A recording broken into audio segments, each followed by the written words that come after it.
सुरू करायला लावू? ठीक आहे सर, स्टार्ट. स्वागत. वंचित बहुजन आघाडीच्या वतीने आयोजित आजच्या या महत्त्वाच्या पत्रकार परिषदेत सर्व पत्रकार बंधू भगिनींचं हार्दिक स्वागत आहे. आज या पत्रकार परिषदेला वंचित बहुजन आघाडीचे राष्ट्रीय अध्यक्ष ॲडव्होकेट बाळासाहेब आंबेडकर, प्रदेश अध्यक्ष रेखाताई ठाकूर, प्रदेश उपाध्यक्ष डॉक्टर धैर्यवर्धन पुंडकर, प्रदेश प्रवक्ता फारुक अहमद, प्रदेश उपाध्यक्ष अरुंधतीताई शिरसाट, पक्षाचे नेते अशोक भाऊ सोनोने, प्रवक्ता राजेंद्र पातोडे, जिल्हाध्यक्ष प्रमोद देंडवे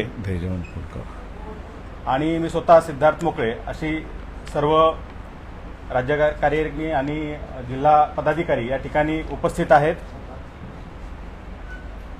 पक्षाच्या भूमिकेच्या संदर्भात काल रात्री राज्य कार्यकारिणीची बैठक झाली, सविस्तर चर्चा झाली आणि काही निर्णय पक्षाने घेतलेले आहेत, काही भूमिका पक्षाने ठरवलेल्या आहेत, त्या जाहीर करण्यासाठी आजच्या या पत्रकार परिषदेचं आयोजन करण्यात आलेलं आहे. मी पक्षाचे अध्यक्ष ॲडव्होकेट बाळासाहेब आंबेडकर यांना विनंती करतो की त्यांनी पक्षाची भूमिका ही माध्यमांसमोर या ठिकाणी मांडावी. मी हिंदीमध्ये सुरुवात करतो आणि मग मराठीत येतो.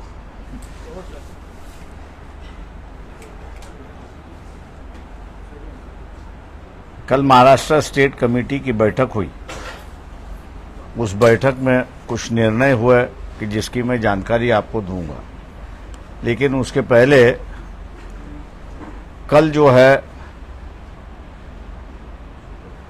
जरांगे पाटिल इनके साथ में बातचीत हुई. उस बातचीत करते समय फारूक अहमद और किशन चौहान ये दोनों मेरे साथ में थे. दोनों स्टेट कमेटी के मेंबर्स हैं. विस्तार से बातचीत हुई और विस्तार से बातचीत होने के बाद तय कर लिया गया कि ओबीसी समूह को जो है, जो उम्मीदवारी नहीं दी जाती थी, जो गठबंधन उनके साथ में होने जा रहा है, उसमें ओबीसी की गठबंधन होगी.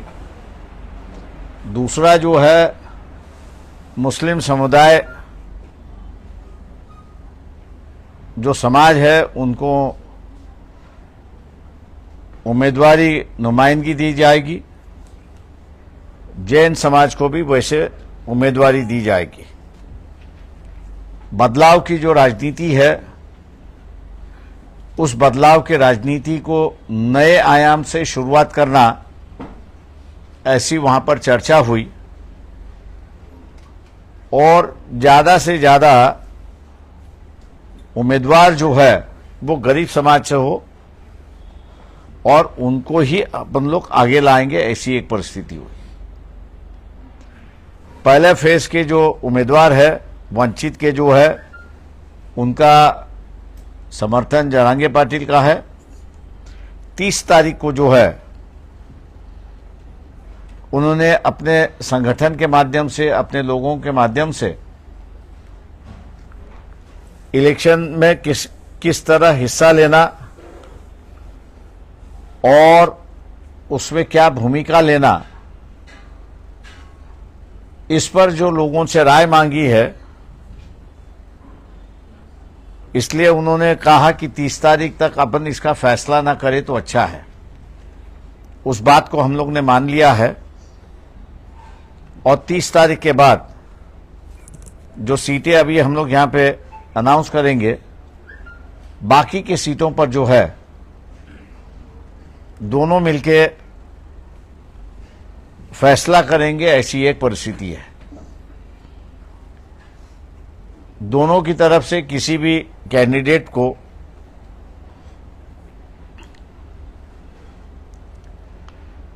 प्रेस नहीं किया जाएगा कि यही चाहिए, यही चाहिए.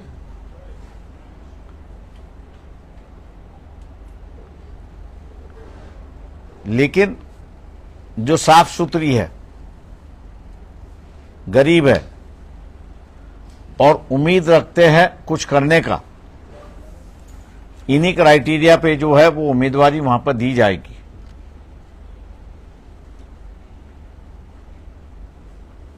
जो लिस्ट है बाकी के सीटों का जो है वो 2 तारीख तक फाइनल हो जाएगी, ताकि 4 तारीख के जो उम्मीदवार, आखिरी दिन के जो उम्मीदवार है, उनको फॉर्म भरने का मौका मिले, ऐसी एक परिस्थिति है। ये नया गठबंधन हम लोग खड़े कर रहे हैं। जो हमारे साथ आना चाहते थे उनसे भी हमने कहा था कि भैया जहांगीर पाटिल का जो फैक्टर है उसको इग्नोर करके नहीं चल सकते। मानने के लिए तैयार नहीं थे। वंचित बहुजन आघाड़ी का इस्तेमाल जो है वो परिवारवाद बचाने के लिए इस्तेमाल करना चाहते थे, कि जिसको हमने पूरी तरह से रिजिस्ट किया है। हम लोग इस बात को जानते हैं कि काफी बड़ी आलोचना होगी, लेकिन लोगों की अगर नस मैं अगर जानता हूं, अगर पहचान सकता हूं, तो आम जनता को परिवर्तन की जरूरत है। और वो परिवर्तन इसलिए चाहिए क्योंकि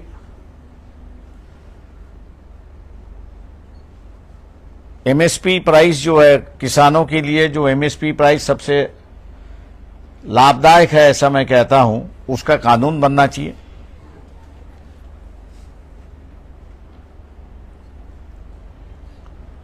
दूसरा जो बातचीत हुई वहां पर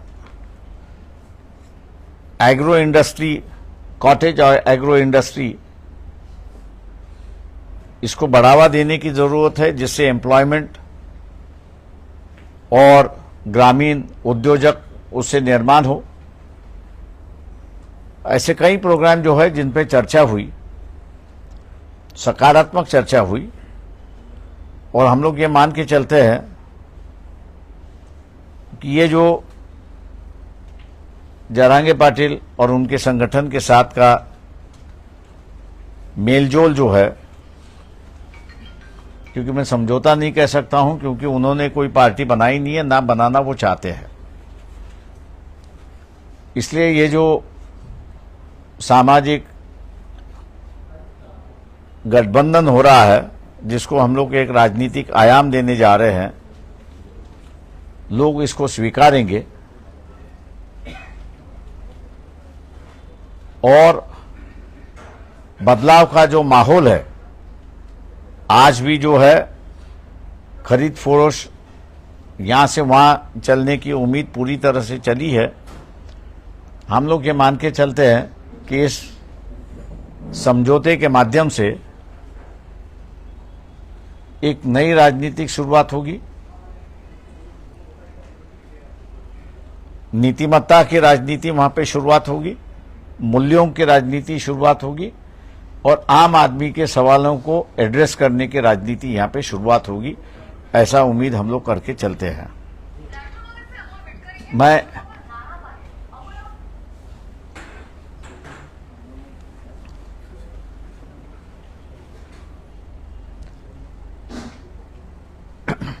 कल की जो बातचीत हुई उसका विवरण मैंने आपके सामने रखा हुआ है। फिलहाल अभी जो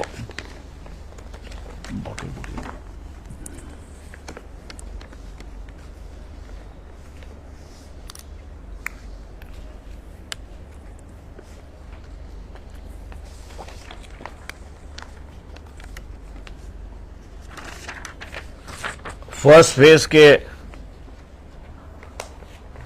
जो उम्मीदवार है,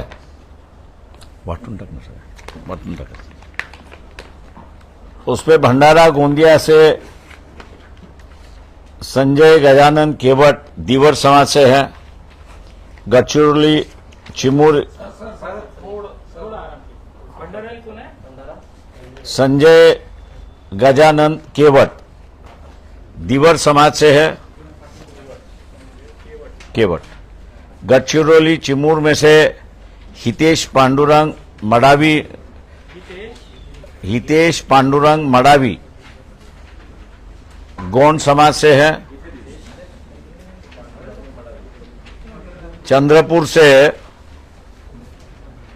राजेश वार्लूजी बेले, राजेश वार्लूजी बेले हे तेली समाजाचे आहेत। बुलढाणा वसंत राजाराम मगर जी हैं, माली समाज के हैं। वसंत राजाराम मगर माली समाज के हैं।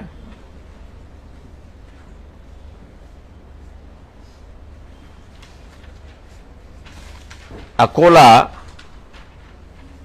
मैं खुद हूं। अमरावती आरक्षित है, कुमारी प्राजक्ता तारकेश्वर पिल्लेवान।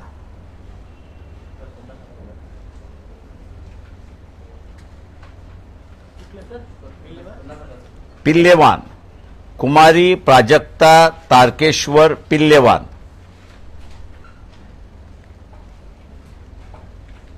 वर्धा जो है प्रोफेसर राजेंद्र सालुंके, ये कुंभी समाज के हैं। यवतमाल वाशिम खेम सिंह प्रतापराव पवार, ये बंजारा समाज में से हैं।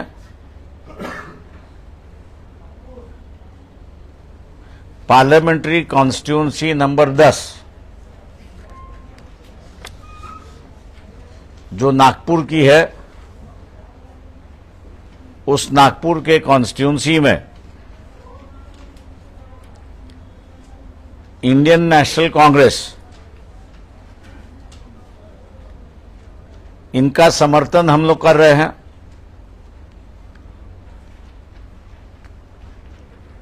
दूसरी बात जो कल के राज्य की कमेटी में डिसाइड हुआ, ओबीसी बहुजन पार्टी ये गठित हो चुकी है।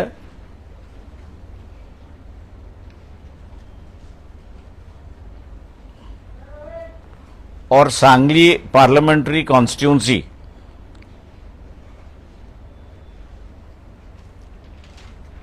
उनका तय नहीं है, लेकिन वो प्रकाश शेंडगे अगर कॉन्टेस्ट करते हैं तो उनको हम समर्थन दे रहे हैं।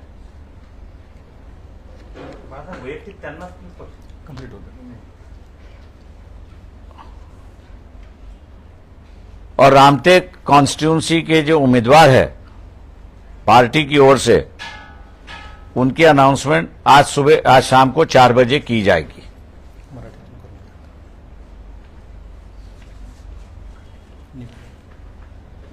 मराठीत सलग मराठीत एकदा बोला.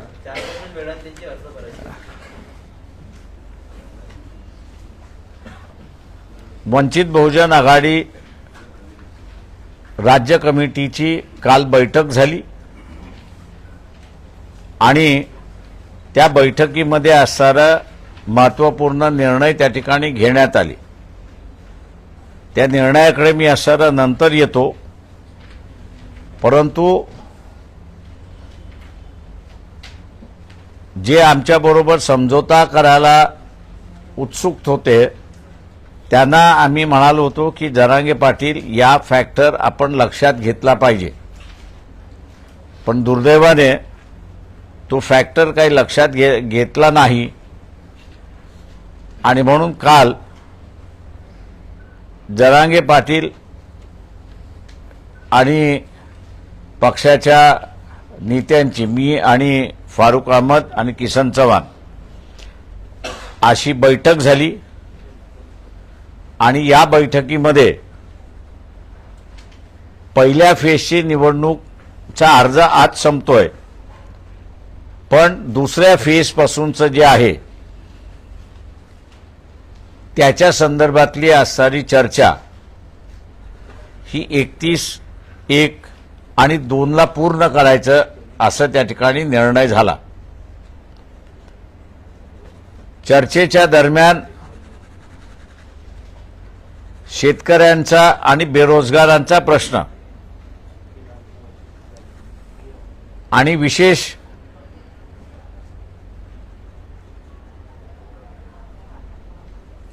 ॲग्रो इंडस्ट्री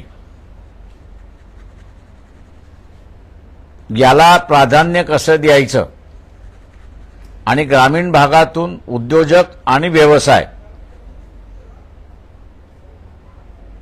इतर करता येईल त्याच्या संदर्भात आणि इतर प्रश्नांची सुद्धा चर्चा झाली. त्या सगळ्या महत्त्वाच्या चर्चेमध्ये आजपर्यंत ओबीसी समाजाचं लोकसभेमध्ये 1 किंवा 2 व्यक्ती सोडला तर गेल्या 70 वर्षामध्ये प्रतिनिधी दिलेलं नाही.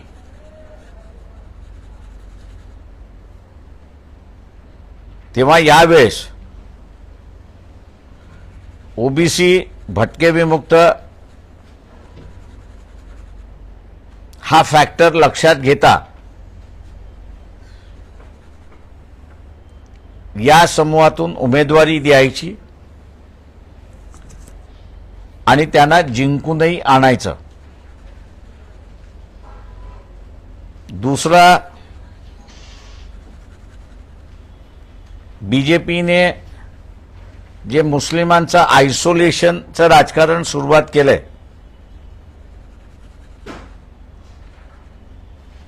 त्याला थांबवण्यासाठी या लोकसभेमध्ये मुस्लिम उमेदवार सुद्धा आपण उतरायचा आणि त्यांनाही उमेदवारी द्यायची. तिसरा, जैन समाजाचा सुद्धा उमेदवार आपण उतरवायचा आणि त्याला जिंकून आणायचं अशी असणारी परिस्थिती आहे.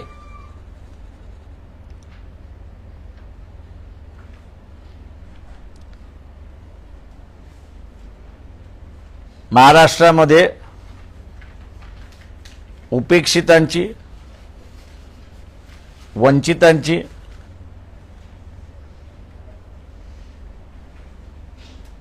आणि गरीब मराठा, मुस्लिम आणि इतर यांची ही नवीन वाटचाल आम्ही त्या ठिकाणी मानतोय.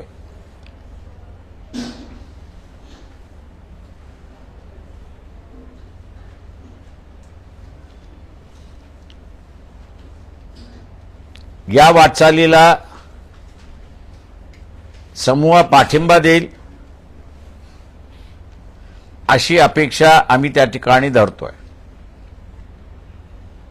दुसरं, सगळ्यात महत्त्वाचा जो निर्णय झाला तो म्हणजे राजकारण आणि इलेक्शन यामध्ये प्रचंड पैसा खर्च केला जातो, वापरला जातो.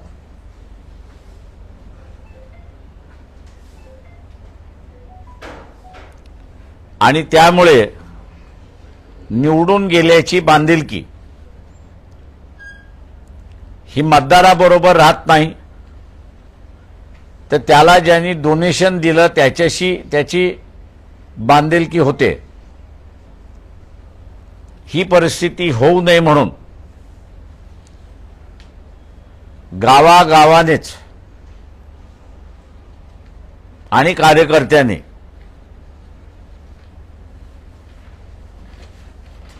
प्रचार सुरुवात केला पाहिजे.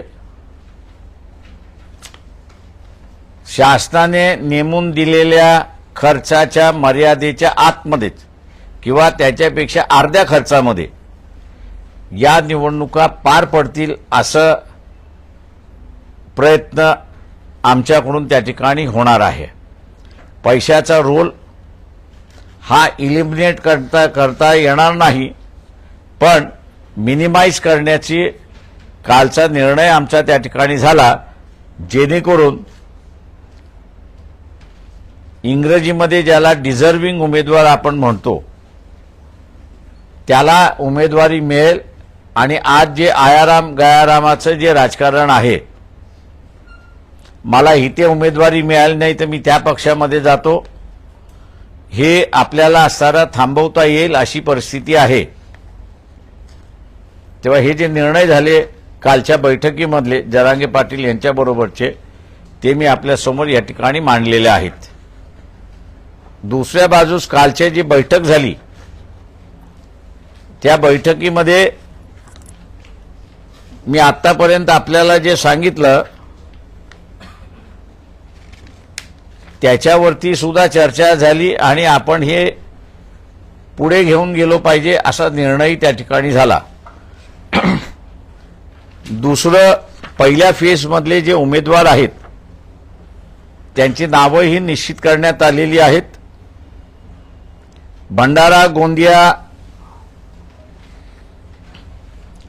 मतदारसंघामध्ये संजय गजानन केवट दिवर समाजाचे आहेत. गडचिरोली चिमूर मतदारसंघामध्ये हितेश पांडुरंग मडावी हे गौंड समाजाचे आहेत. चंद्रपूर राजेश वारलूजी बेले हे उमेदवार आहेत, तेली समाजाचे आहेत. बुलढाणा वसंत राजाराम मगर हे माळी समाजाचे आहेत. अकोल्याहून मी स्वतः उमेदवार आहे. अमरावतीमध्ये कुमारी प्राजक्ता तारकेश्वर पिल्लेवान या राखीव मतदारसंघामधल्या उमेदवार आहेत. वर्धा प्रोफेसर राजेंद्र साळुंके हे कुणबी समाजाचे उमेदवार आहेत. यवतमाळ वाशिम खेमसिंग प्रतापराव पवार हे बंजारा समाजाचे उमेदवार आहेत. याच्याच बरोबर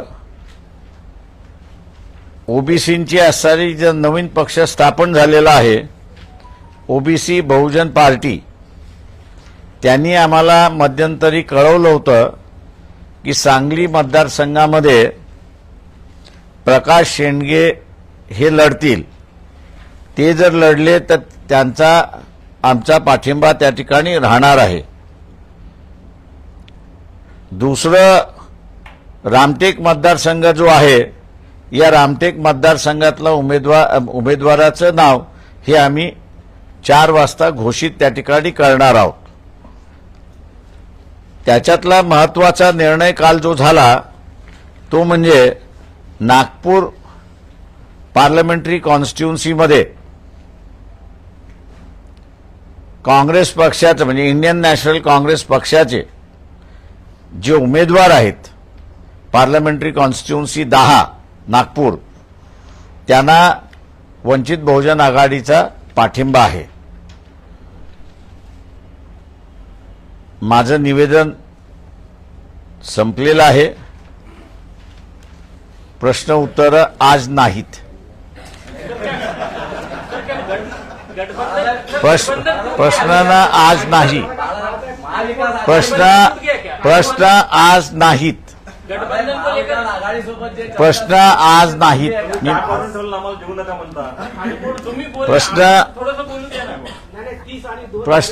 प्रश्न जे आहेत आज नाहीत.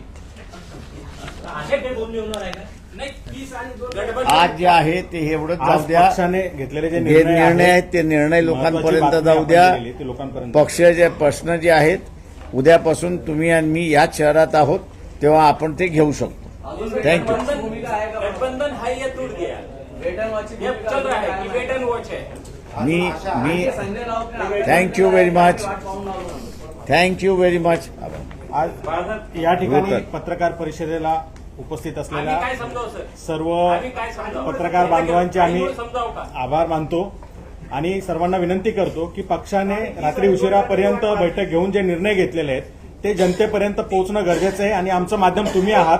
त्यामुळं हे निर्णय जनतेपर्यंत पोहोचवा ही आम्ही तुम्हाला विनंती करतो. प्रश्नोत्तरांसाठी बाळासाहेब अकोल्यात आहेत. प्रवक्त्यांची अख्खी फळी तुमच्यासाठी तयार आहे. आजचा दिवस फक्त ही माहिती तुम्ही लोकांपर्यंत पोहोचवा.